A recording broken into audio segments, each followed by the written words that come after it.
Hello မင်္ဂလာပါဒီနေ့ဦးစင်းတင်မဲ့ဧည့်သည်သင်ခန်းစာကတော့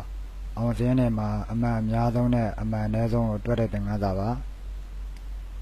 ဟိုဒီမှာနမူနာအနေနဲ့တွက်ပြပါမယ်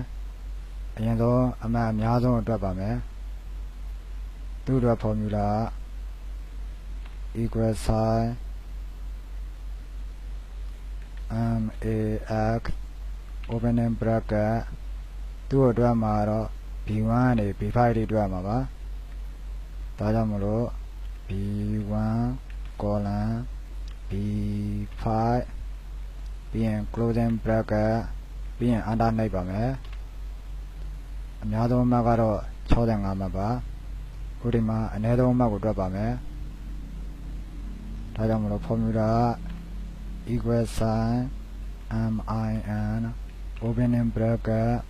B1 colon B5 closing bracket ပြီးရင် under နှိပ်ပါမယ်ဒါအနည်းဆုံးမှတ်ပါအများဆုံးတော့ maximum လို့ခေါ်ပါတယ်အနည်းဆုံးတော့ minimum လို့ခေါ်ပါတယ်ဒီလောက်ဆိုတော့အဆင်ပြေမယ်လို့ထင်ပါတယ်